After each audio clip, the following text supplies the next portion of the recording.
Hello guys, my name is Tinashe Murove and I am a chef. I've recently moved back to Zimbabwe from Dubai, where I was there for 2 years. And I loved my experience there and I really enjoyed my time there. I really got to learn a lot in terms of cooking and also about people, about different traditions, cultures as well. And yeah, so this is what I want to take and bring back to our country. So basically, I want to be that kind of person who's going to introduce you to a lot of fusion cooking.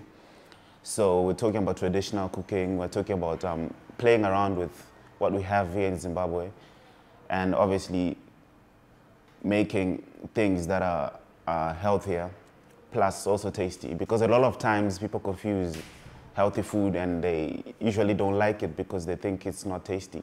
But that's what I want to prove to people out there. And just for the general public, I'll be that point of call when it comes to looking for ideas when it comes to cooking in the kitchen. So my journey started off almost 4 years ago. It was actually by accident that I'm here as a chef because initially what happened is I got a second-degree burn on my foot. So I had to be at home the whole time. So during that time, I was just watching TV and then I was watching Food Channel and then I started developing an interest. Although my mom was already in the catering industry, I did not have that passion before. So it's only when I started watching Food Channel, that's when I started developing this love for cooking. And then also the fact that food makes people happy. I mean, you know, people can get into a fight.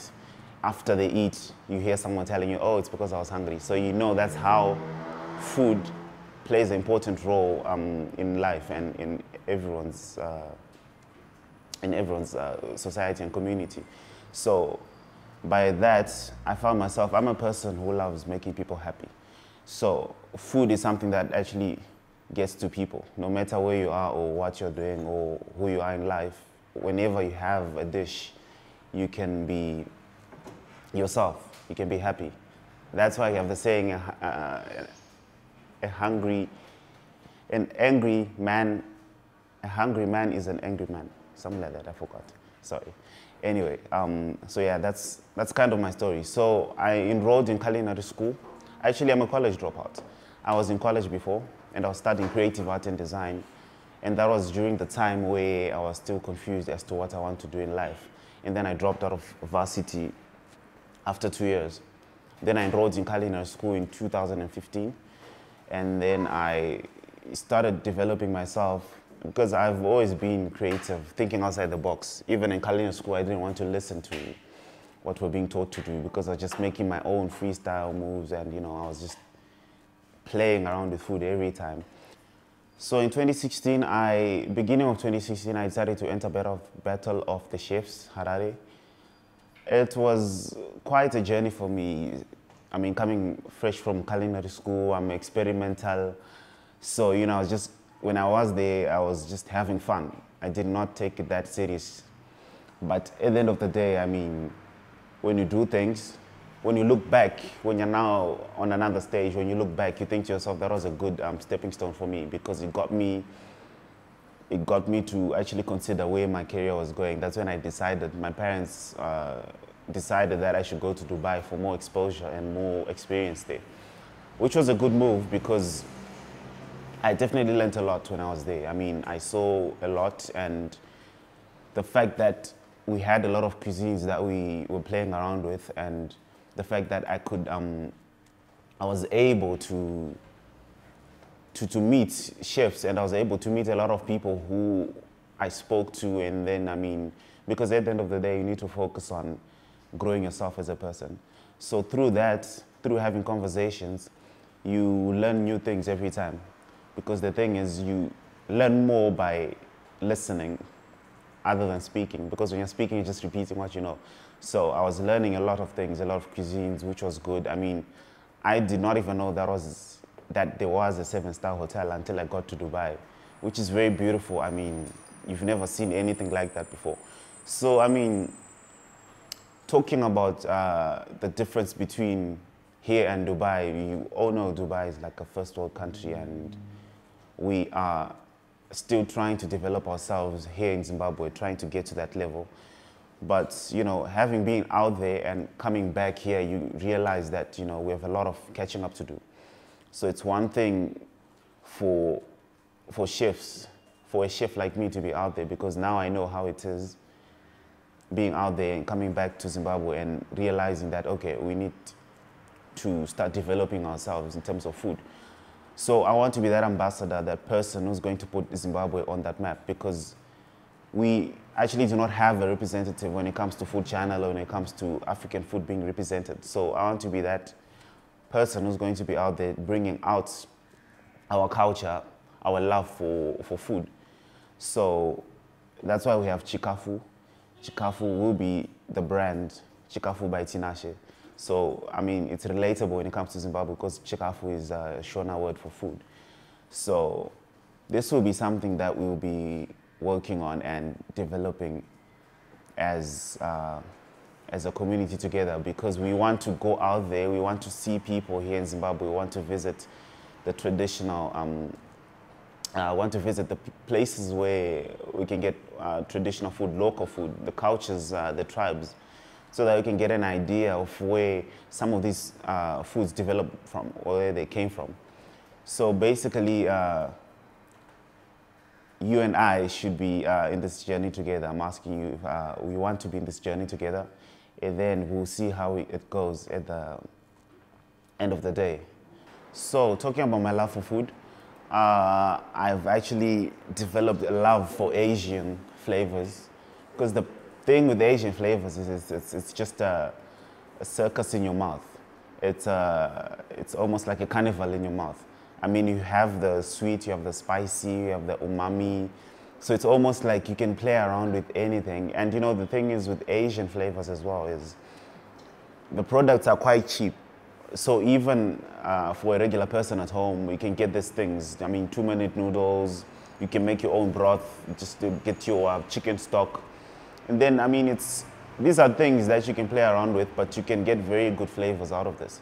So I developed a love for Asian flavors, and it's just a cuisine that I can even go to the grave with eating. I mean, you can just do anything you want with it. So also French cuisine and Italian cuisine. When I got to Dubai, I started working my first job was working in an Italian restaurant. So it was actually healthy / Italian. So the methods of cooking we're using they had low calories, less fat. We were poaching our meals, we were boiling, we were roasting. This is actually the trend if you look at it everywhere in the world. Because at the end of the day, you want to look at your health. Because even if you look at the Asians, the reason why they live up to their 90s is because of the way they cook. Because most of the times they're poaching their food, they're boiling, so you realize that, you know, you even have a longer life because of the way you cook your food, the way you prepare your food, actually. So actually, French cuisine is actually one of my favorite as well, because, well, it's quite a biased decision, knowing that French is the mother of cuisine, the mother of culinary, rather, as much as the Italians want to think they are the mother of culinary. No offense to anyone, but I'm just saying this is how I feel. Anyway, French cuisine, because French cuisine is actually broad, and most of the cooking styles and most of the terms that are used in the hotels and restaurants worldwide, it's actually, they have a French base, attributes of French. So when it comes to French cooking, actually one of my favorite dish is salmon ratatouille. Ratatouille is basically a vegetable stew, and this uses aubergine, zucchini, peppers, mixed bell peppers. I call them Rasta peppers because they have red, green, and yellow, which are the colors of the Rasta movement, the Rasta culture. And also onions, then some tomato sauce. And then you throw in some salmon. It's quite a nice dish. It's healthy because, you know, salmon is very healthy when it comes, actually one of the healthiest fish. Although it's expensive, but it's worth it because of the omega-3 that you get out of it. I mean, it's got, and you do not even have to use a lot of oil when it comes to it, because The moment you put it in a pan, it's releasing its own oil from the skin. So this is actually good for everyone out there, and including also the desserts. The desserts are heavenly. Also, that's where they compete. French, Italian, that's where they compete when it comes to desserts. Because you have the tiramisu, Italian dessert. Then you go to French, you have the souffle. So, I mean, it's almost like neck and neck, you know, when it comes to desserts and pastry. And then now coming back to Zimbabwe, I mean, I have a couple of ideas when it comes to traditional cooking and how we can spice things up. Because I mean, when you're out there, you get exposed to a lot, and you know, I've actually come up with my own ideas when it comes to having our own version of our dishes. So speaking about that, I mean, we have, because I want to put a bit of finesse. So when it comes to the regular things like maguru, you can play around with them, and then you can make what I call maguru nuggets. So this is just your type, your maguru. You make some cubes, you deep fry them, and they've got a nice crunchy outside, a nice texture, and they are chewy and soft on the inside. And then you can have this with what I call creamy Parmesan covo. So this is covo with Parmesan cheese, cream. So this is like the base of your maguru. So you have your crunchy maguru, and then you have your nice soft Parmesan, creamy Parmesan covo. So this is like a way to play around with your food, Zimbabwean style, but on an international level. Because if you are going to introduce such a dish to someone who's coming from, let's say, America, you tell them, okay, this is maguru, this is something we have, this is something we've always had. Because maguru is something that is looked at by people as peasant food, of which, if you look at it on the other side, you can take this dish and transform it and make it something which is worthwhile. So at the end of the day, it's all about playing with food. That is why I'm here. That is why we need to, because people have been having food the same way every time. So if we can get to experiment with what we have, then we can get somewhere. And also we have, I mean, I've been brainstorming a lot, and you know, things like tripe, we have tripe and also matumbu. I was thinking, you know, I was just playing around with recipes, and then I came up with what I call smoky paprika matumbu. So this is good for those who drink. I mean, yes, people drink, and you know, when people drink, they want something spicy, so you can come in with this. It can come in handy, especially if your wife back home, your husband comes back home drunk. You need to make him something. So this is something that you should look out for, because we'll be playing with African food like this. So when it comes to this, like what I'm saying, this smoky paprika matumbu, it's basically your paprika, your matumbu, and maguru mixed. Then you have your onion, your tomato, your paprika, a bit of chili, some tomato paste. Well, if you can get it, because some of those things you don't have to use them. It's just you need that touch of extra flavor to it. So you have your matumbu mixed with your maguru, your paprika, your spice, salt and pepper, obviously. And then you just simmer it down until you get the flavor you want. But it has to be nice and thick and red in color. So this is what we basically will be doing throughout our videos and our shows and our clips. So you just have to keep yourself in the loop. But mainly we want to focus on the traditional. So majority of our traditional and healthy as well. And then we'll be branching into this Italian, Asian, and other flavors, because we need to make sure that, you know, everyone is catered for. That's the whole purpose anyway at the end of the day. Okay, so someone actually asked me a good question, like, what makes traditional food traditional? From my point of view, I think that traditional food is basically the food that we grew up eating, like what our ancestors started eating before we had all these other meats and all these other cuisines introduced to us. Because we do not really have that definition of it, because no one knows how to define it. But what I think is our traditional food is basically stuff that we we could find out there when we were living back in the day when the Lobegulas were still being teased with sugar. I mean, that it's the plants that we used to get from the forest, the meats that we used to get after the hunting. Because if you look at it, I mean, the animal parts, the maguru, the matumbu, your offals basically.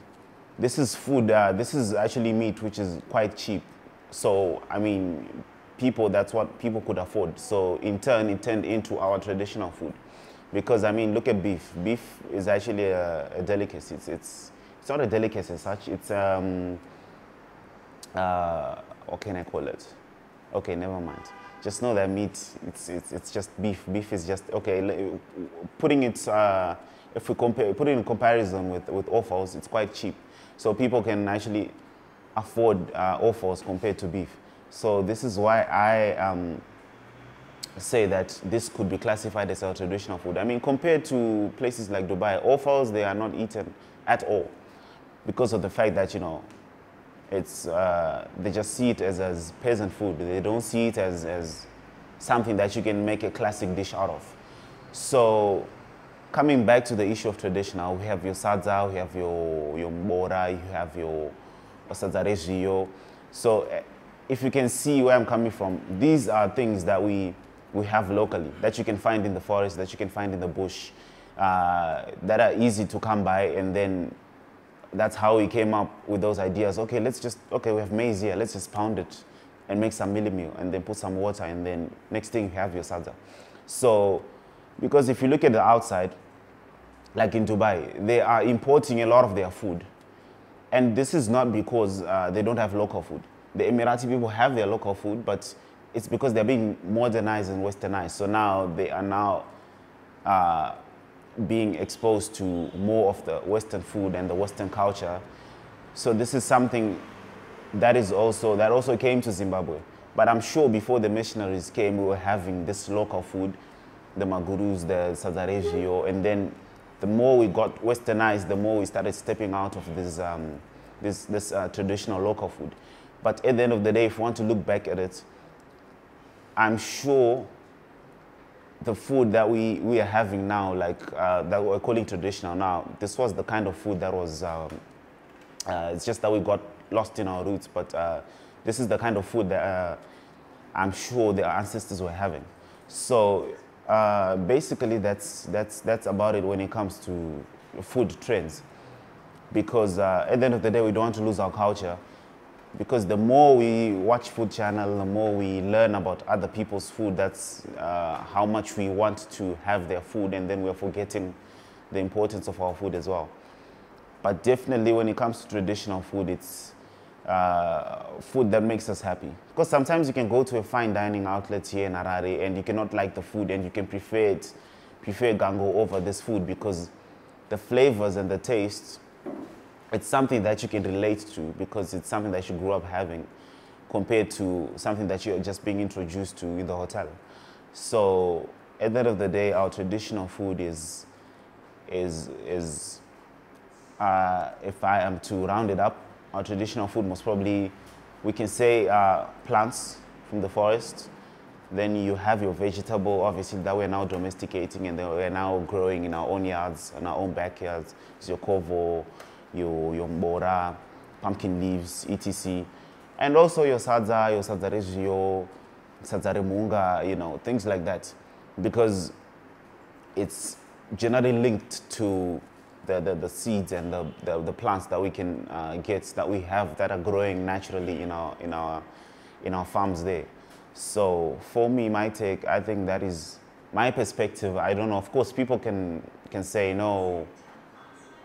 People have their own perspectives and their own views, but that's what I think. I think that, you know, our traditional is traditional.